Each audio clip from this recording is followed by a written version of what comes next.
Hello students. तो हम लोगों ने डाइजेशन ऑफ फूड डिस्कस कर लिया है। अब एब्जॉर्प्शन ऑफ फूड, जो फूड डाइजेशन हुआ था उसका जो भी एंड प्रोडक्ट बना, जैसे अगर प्रोटीन था तो एमाइनो एसिड, कार्बोहाइड्रेट था तो मोनोसेक्राइड जैसे ग्लूकोज, गैलेक्टोज, ठीक है ना, फ्रक्टोज। फिर न्यूक्लिक एसिड था तो nitrogen bases, sugar, phosphate. Lipids था या फैट तो फैटी एसिड प्लस ग्लिसरॉल। ये क्या है, एंड प्रोडक्ट है डाइजेशन के। क्लियर। अब इनका क्या होगा, एब्जॉर्प्शन होगा। एब्जॉर्प्शन होगा और उस एब्जॉर्प्शन से क्या होगा, हमें एनर्जी मिलेगी। हमारे डिफरेंट जो सेल्स हैं या उनसे टिश्यू बना, उनसे ऑर्गन मिला बना, तो इन सबको एनर्जी मिलने वाली है। तो डाइजेशन इसलिए हमने कराया कि अब इसको एब्जॉर्ब कराया जाए और एब्जॉर्ब होने के बाद एनर्जी मिलेगी जिससे हमारा बॉडी जो है एक्टिव रहेगा। इसलिए ये मेन पर्पस था डाइजेशन का। तो एब्जॉर्प्शन क्या है, it is the what is absorption, basically absorption of food. तो it is the process, it is the process by which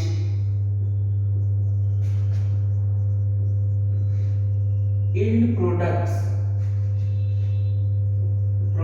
of digestion, end product of digestion from intestinal mucosa,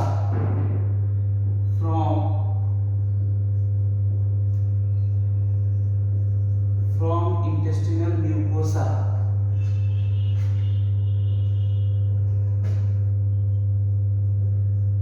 enters to blood or lymph. Clear? So it is the process by which end products of digestion from intestinal mucosa enters to blood or lymph. इस definition में क्या है बच्चों, keyword क्या है, keyword है and products of digestion. ये वो प्रोसेस है जिसमें एंड प्रोडक्ट ऑफ डाइजेशन का कहा जाएगा, इंटेस्टिनल म्यूकोसा से इंटर कर जाएगा ब्लड और लिम्फ के तरफ। ब्लड में या लिम्फ में। क्यों ब्लड और लिम्फ में, क्यों? तो देखो, ब्लड और लिम्फ के थ्रू ही जाएगा ये कहां, मतलब हमारे ऑर्गन्स को, और वहीं से एनर्जी मिलेगी। आप देखो एंड प्रोडक्ट्स ऑफ डाइजेशन क्या होते हैं, तो ये आपको पता है एंड प्रोडक्ट्स ऑफ डाइजेशन क्या हो गया। जैसे आपने कार्बोहाइड्रेट लिया था, कार्बोहाइड्रेट लिया था, तो कार्बोहाइड्रेट लिया किसके फॉर्म में, स्टार्च के फॉर्म में, ठीक है। तो ये कार्बोहाइड्रेट किसमें ब्रेक हो गया, ये कार्बोहाइड्रेट फाइनली ब्रेक हुआ था ग्लूकोज यानी मोनोसेक्राइड में। Monosaccharides like glucose, fructose, lactose, मतलब कार्बोहाइड्रेट स्टार्च अगर आपने पॉलीसेकेराइड के फॉर्म में लिया था तो इसमें ब्रेक हुआ। तो एंड प्रोडक्ट ऑफ डाइजेशन क्या हुआ, एंड प्रोडक्ट ऑफ डाइजेशन हो गया अगर आपने कार्बोहाइड्रेट लिया है तो ग्लूकोज, कार्बोहाइड्रेट लिया है तो glucose, that is and product of digestion in this case. Clear. अगर आपने प्रोटीन लिया है तो प्रोटीन किसमें ब्रेक करता था, एमाइनो एसिड्स में, तो ये हो गया and product of digestion. Clear. अगर आपने फैट लिया है या लिपिड्स लिया है, फैट या लिपिड लिया है, तो ये किसमें ब्रेक होता था, ये ब्रेक हो जाता था ग्लिसरॉल प्लस फैटी एसिड्स में। तो ये हो गया and product product of digestion. Clear? अगर आपने न्यूक्लिक एसिड लिया है, अगर आपने न्यूक्लिक एसिड खाया है तो ये कन्वर्ट हो जाता था किसमें? Nitrogen bases plus sugar plus phosphate, यानी ये भी क्या हो गया? ये हो गया एंड प्रोडक्ट ऑफ डाइजेशन। समझ में आ रहा है आपको? यानी जो एंड प्रोडक्ट ऑफ डाइजेशन है, ये जो फाइनल प्रोडक्ट हमें मिला था, अब इन सब का क्या होगा? एब्जॉर्प्शन होगा। कैसे होगा? तो ये इंटेस्टिनल म्यूकोसा से इंटर करते हैं ब्लड को या लिम्फ को। इंटेस्टिनल म्यूकोसा से ये इंटर करेंगे कहां? ब्लड में या लिम्फ में। अब इंटेस्टिनल म्यूकोसा क्या है? अगर आपको याद हो तो मैंने बताया था कि इंटेस्टिनल म्यूकोसा क्या है? उसी में विलाई बनते हैं। और एक चीज और मैं बताऊं आपको, जो भी मेनली एब्जॉर्प्शन होगा वो स्मॉल इंटेस्टाइन में होता है। It is the principal organ for absorption, small intestine. तो इंटेस्टिनल म्यूकोसा क्या है? विलाई, ये ध्यान रखना। और ऑर्गन में भी जैसे स्टोमक है, वहां भी थोड़ा एब्जॉर्प्शन होगा, लार्ज इंटेस्टाइन में भी थोड़ा सा एब्जॉर्प्शन होगा, लेकिन मेनली एब्जॉर्प्शन कहाँ होगा? स्मॉल इंटेस्टाइन में, क्योंकि वहां पे विलाई प्रेजेंट है बच्चों। यानी इंटेस्टिनल म्यूकोसा की बात करें हम तो उसी रीजन की हम बात कर रहे हैं जहां पे विलाई है। क्लियर? तो इसको आप स्क्रीनशॉट ले लो या इसको आप वीडियो पॉज करके नोट डाउन कर लेना। मैं आगे आता हूं अब इंटेस्टिनल म्यूकोसा पे, यहां पे इसको रब कर रहा हूं। ठीक है? तो इन प्रोडक्ट ऑफ डाइजेशन आपको समझ में आ गया। अब आता हूं मैं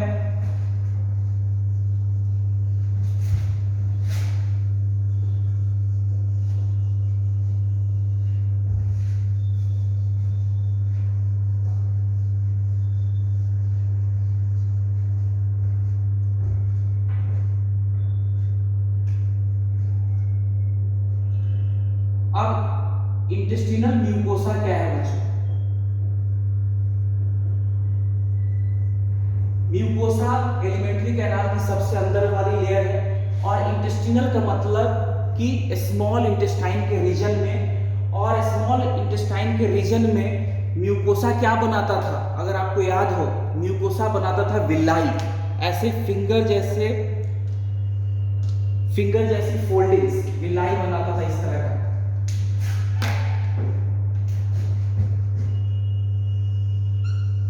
अगर आपको याद हो,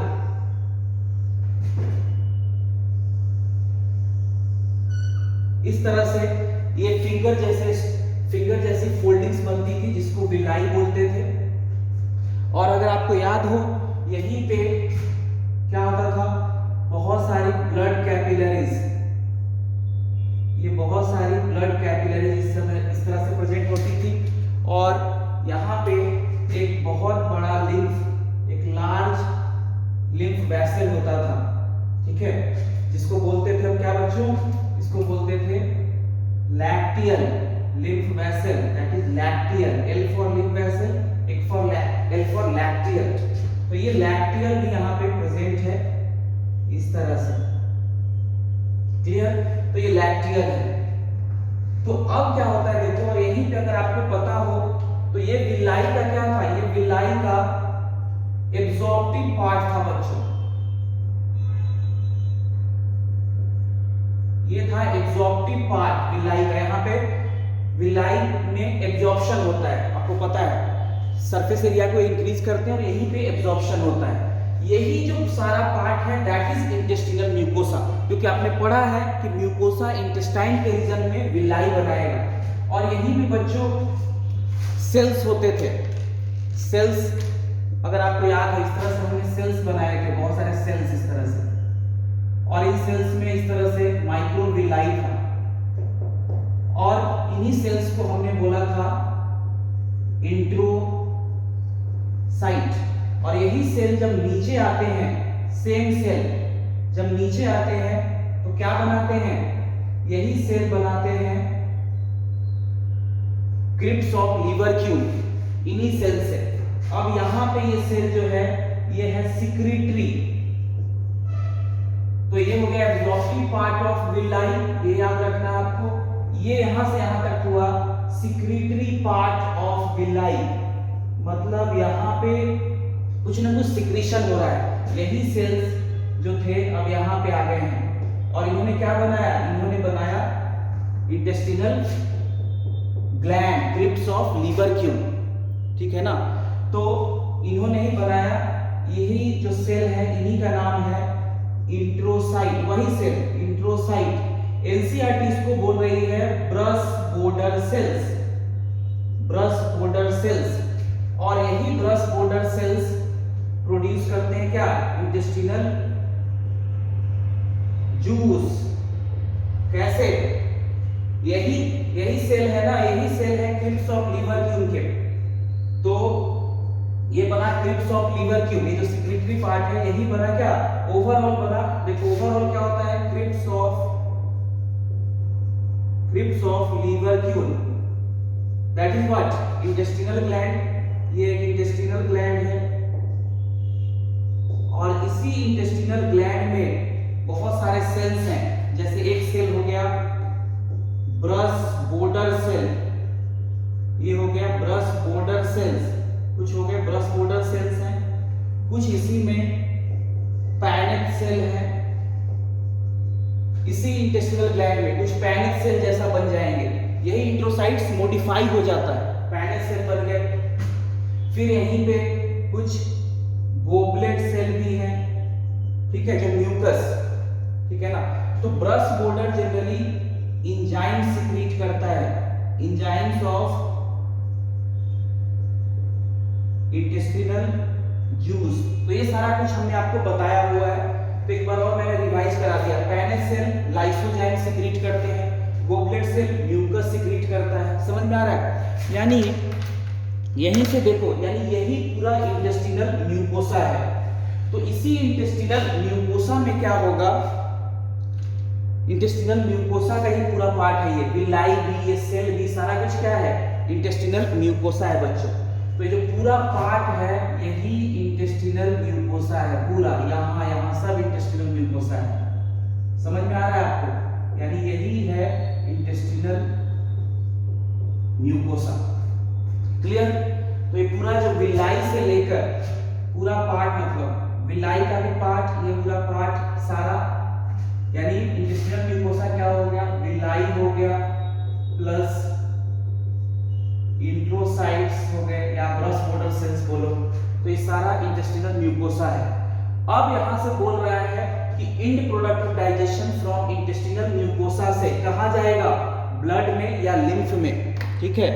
तो ब्लड में या लिम्फ में, यानी देखो यही ब्लड है, ब्लड कैपिलरी, या लिम्फ में। तो लिम्फ में कौन जाएगा, एक बार और आपको मैंने बताया हुआ है। तो लिम्फ में याद रखना है फैटी एसिड्स प्लस ग्लिसरॉल, ये जाएंगे कहां, ये जाएंगे लिम्फ के अंदर, प्लस लिम्फ के अंदर, ठीक है ना, ये जाएंगे लिम्फ के अंदर। क्यों, क्योंकि fatty acids and glycerol are water insoluble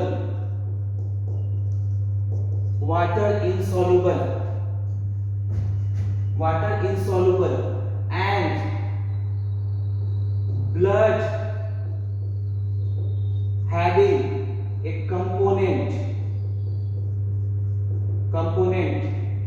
plasma that consists of mainly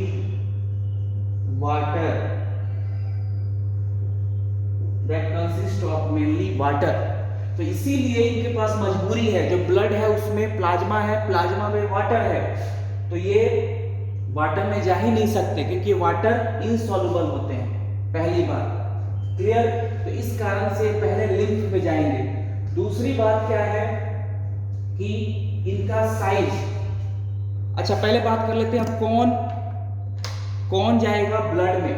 तो याद रखना है, इसके अलावा फैटी एसिड और ग्लिसरॉल के अलावा जितने भी हैं, जैसे सपोज करो इस इंट्रोसाइट्स को, ये इंट्रोसाइट्स इसको मैं रब कर रहा हूं बच्चों, इसको इधर लेबल कर देते हैं, दीज आर यहां पे दीज आर इंट्रोसाइट, ये जो सेल है इंट्रोसाइट है।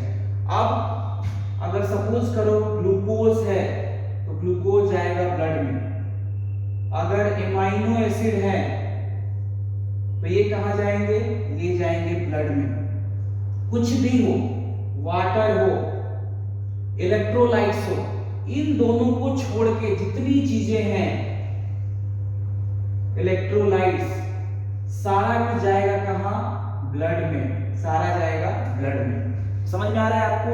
यानी फैटी एसिड और ग्लिसरॉल को छोड़कर प्लस फैट सॉल्युबल विटामिन्स भी, फैट सॉल्युबल विटामिन्स कौन कौन है, एडेक्ट, कुछ इनका और तरह से भी होता है, वो मैं आगे डिस्कस करूंगा आपको। तो ये सारा कुछ जाएगा यहां पे, नहीं तो इसके अलावा जो भी चीजें होंगी वो जाती है, जितने भी न्यूट्रिएंट्स है, वाटर है, इलेक्ट्रोलाइट्स है, वो सब जाएगा ब्लड में। समझ में आ गया आपको? अब मैं आई होप आपको ये डिफिनेशन समझ में आया होगा, इंड प्रोडक्ट भी आपको समझ में आ गया, जो सिंपल फॉर्म था वो, और कहां से, इंटेस्टिनल म्यूकोसा। तो ये जो विलाई प्लस पूरा जो विलाई है और ये जो इंट्रोसाइट्स हैं, ये सारा क्या है, इंटेस्टिनल म्यूकोसा का पार्ट है। यहीं से अब क्या है, ग्लूकोज भी आएगा तो यहीं से इंटर करके ऐसे आया, एमिनो एसिड भी यहीं से इंटर होके यहाँ आया। समझ में आ रहा है? यानी यहाँ भी एक सेल मैं ड्रॉ कर देता हूँ, अगर मान लो यहाँ भी मैंने एक इंट्रोसाइट ड्रॉ कर दिया इस तरह से, यहाँ भी अगर मैंने एक इंट्रोसाइट ड्रॉ कर दिया ऐसे, तो देख रहे हो इंटेस्टिनल म्यूकोसा से होके सारे ब्लड में इंटर कर रहे हैं। समझ में आया आपको? तो अब आपको ये डिफिनेशन समझ में आ रहा होगा कि क्या कह रहा है प्रोडक्ट ऑफ डाइजेशन और क्यों ब्लड में जा रहा है, और लिखा है एंड नहीं लिखा, और ब्लड में जाएगा या लिम्फ में जाएगा। तो कौन कौन ब्लड में जाते हैं, कौन कौन लिम्फ में जाते हैं, ये भी आपको पता चल गया। क्लियर बच्चों? तो ये समझ में आया आपको? तो इस तरह से एब्जॉर्प्शन होता है। क्लियर? तो इसको आप नोट कर लेना। अब मैं इसको रब कर रहा हूं।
अब देखो एब्जॉर्प्शन पे दो तरह से क्वेश्चन आता है। एक तो साइट, कहां पे एब्जॉर्प्शन होगा, ठीक है, कहां कहां पे एब्जॉर्प्शन होगा उस पे, या दूसरा वो कौन कौन से प्रोसेस हैं और किस प्रोसेस से कौन सा इंड प्रोडक्ट एब्जॉर्ब होगा। दो तरह के क्वेश्चन है। तो पहला पार्ट करते हैं साइट ऑफ एब्जॉर्प्शन से रिलेटेड। तो यहां आपको याद रखना है principal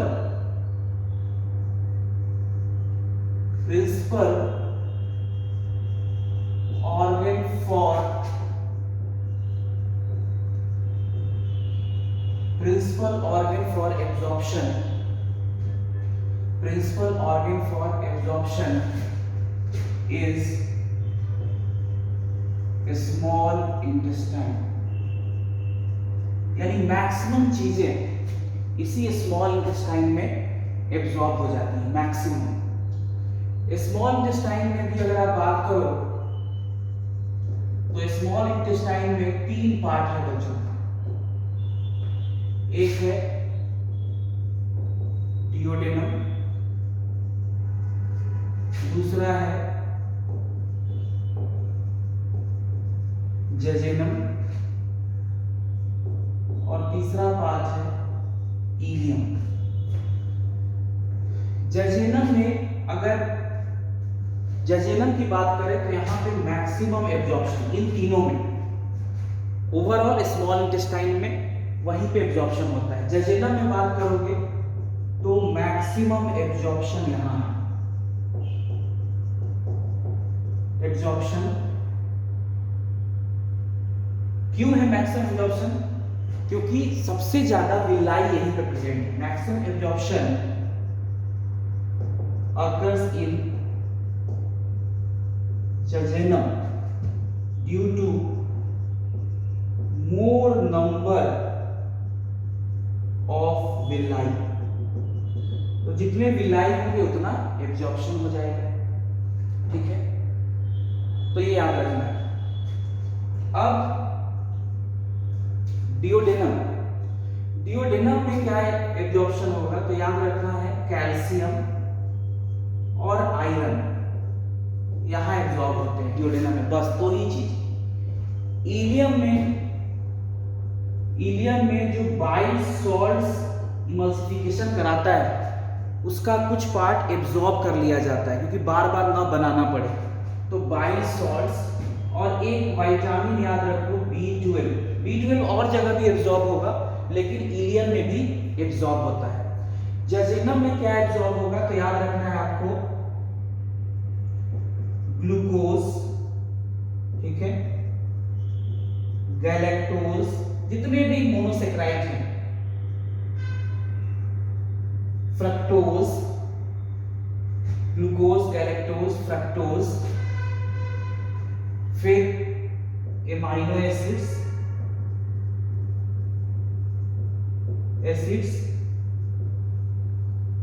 fatty acids, glycerol, fatty acid, glycerol, water, electrolytes, ये सारा कुछ आपको याद रखना है कि यहां एब्जॉर्ब होगा जेजेनम में। क्लियर? इस तरह से समझ में आ गया। यहीं पे और पार्ट देख लेते हैं। तो ओरल कैविटी, ओरल कैविटी में क्या एब्जॉर्ब होगा तो ओरल कैविटी में कुछ ड्रग्स एब्जॉर्ब होते हैं। कहाँ? आप जीभ के नीचे देखना, यहाँ पे बहुत फाइन कैपिलरीज जा रही है, ब्लड कैपिलरीज, वहां पे या पूरा म्यूकोसा में, ओरल म्यूकोसा में। तो यहाँ पे some drugs like glyceryl, NCERT ने नाम नहीं दिया हुआ ड्रग का, ग्लिसराइल ट्राइनाइट्रेट, यहां लिखता हूं some drug glyceryl trinitrate, short form में लिखते हैं इसको GTN। Some drugs like glyceryl trinitrate absorb in oral mucosa. Oral cavity के अंदर में जो पूरी लाइनिंग है उसी को ओरल म्यूकोसा बोलते हैं। Oral mucosa and blood capillaries present below the tongue। तो टंग के नीचे जो ब्लड कैपिलरीज है वहां भी ये ड्रग्स, और ग्लिसराइल ट्राइनाइट्रेट एंजाइना पेक्टोरिस के लिए देते हैं। ये आपने पढ़ा होगा सर्कुलेटरी सिस्टम में, अगर नहीं याद आ रहा है तो मेरे से पूछना बाद में या देखना नोट्स को, तो ये आपको याद रहेगा ओरल कैविटी में ये। फिर बात करते हैं स्टोमक की। ये बिल्कुल एनसीईआरटी के अकॉर्डिंग यही सब सारी चीजें आपको याद रखनी है। स्टोमक में क्या होगा एब्जॉर्ब तो सिंपल शुगर, जो सिंपल शुगर आपने मान लो ग्लूकोन डी पी या सिंपल शुगर है वो एब्जॉर्ब हो जाएगा। फिर थोड़ा बहुत वाटर, मैक्सिमम वाटर यही एब्जॉर्ब होता है जजेनम में, मैक्सिमम वाटर, ये याद रखना है, मैक्सिमम वाटर एब्जॉर्प्शन अकर इन जजेनम, मैक्सिमम वाटर।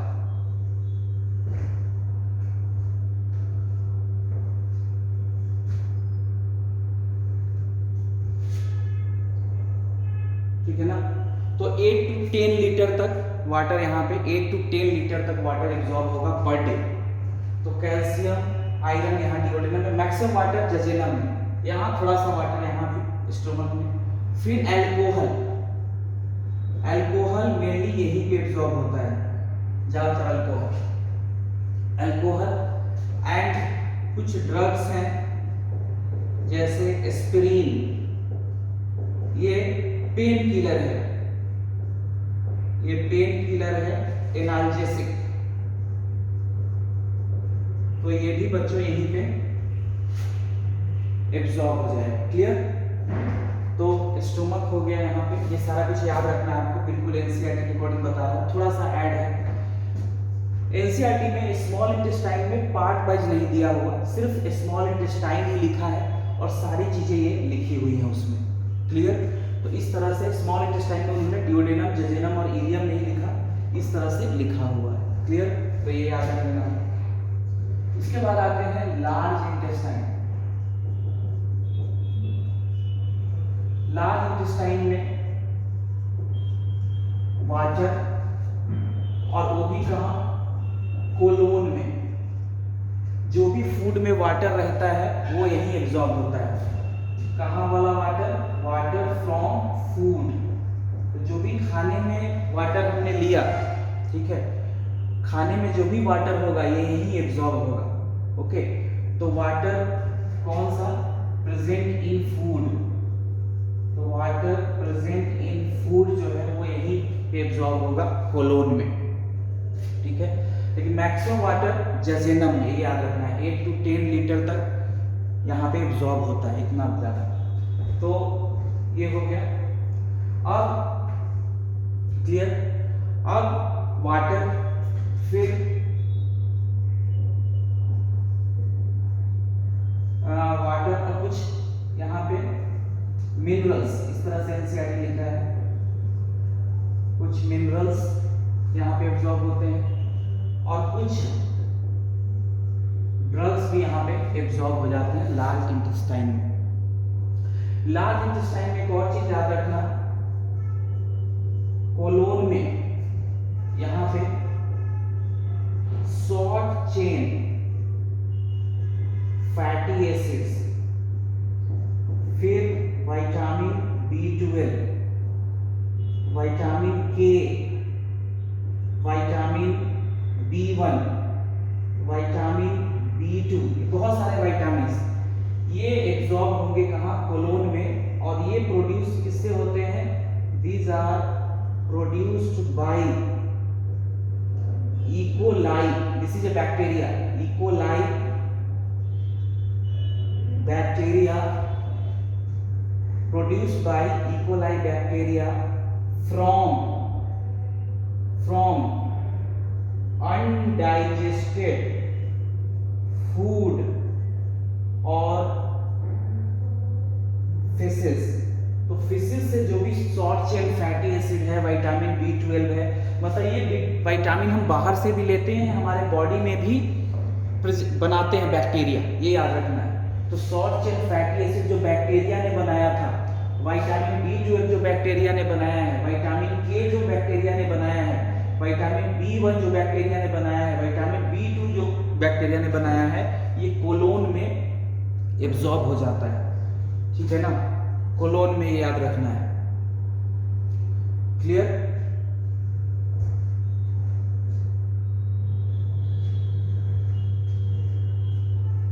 और यहीं पे कुछ इलेक्ट्रोलाइट्स हैं, ये भी याद रखना। इलेक्ट्रोलाइट्स लाइक सोडियम, या ये बाद में मैं आपको बता दूंगा जब एक्टिव ट्रांसपोर्ट बताऊंगा। तो अभी रहने तो यहाँ तक याद रखो आप। ठीक है, तो ये सारे साइट हैं जहाँ पे चीजें एब्जॉर्ब होती हैं। क्लियर, ये एनसीईआरटी में नहीं है, ये एनसीईआरटी में नहीं है, and that is not important for NEET, not important. Coachings के एग्जाम में ये आ सकता है, यहाँ पे ये इंपॉर्टेंट नहीं है नीट के लिए। नीट के लिए ये स्मॉल इंटेस्टाइन में डिओडेनम, जजेनम, इलियम नहीं, डायरेक्ट पूरा इस तरह से, और लार्ज इंटेस्टाइन में सिर्फ वाटर, मिनरल्स एंड ड्रग्स, यही याद रखना आपको। That is not important for NEET point of view. हाँ, कोचिंग्स के एग्जाम में आ जाएगा, इधर उधर कहीं कहीं क्वेश्चन आपको मिल सकते हैं। क्लियर, ये याद रखना।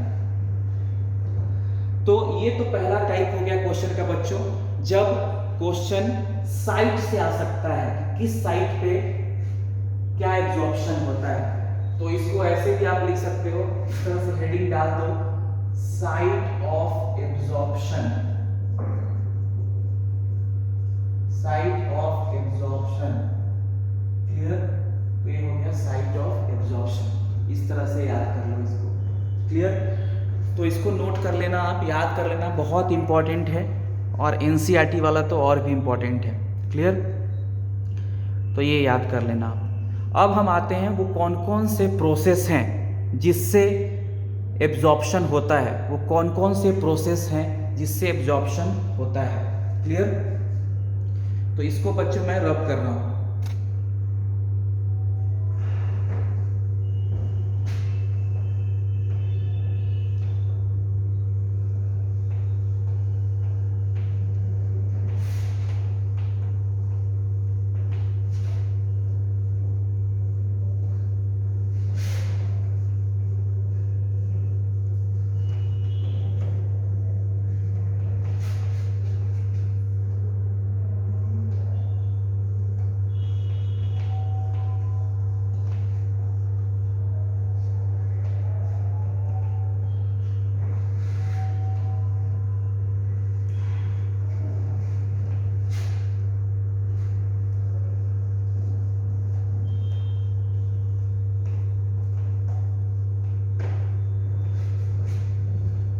देखो वो कौन कौन से प्रोसेस हैं।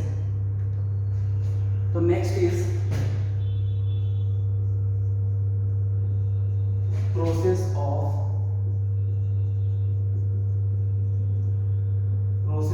Absorption, process of absorption. इसमें दो प्रोसेस है मेन,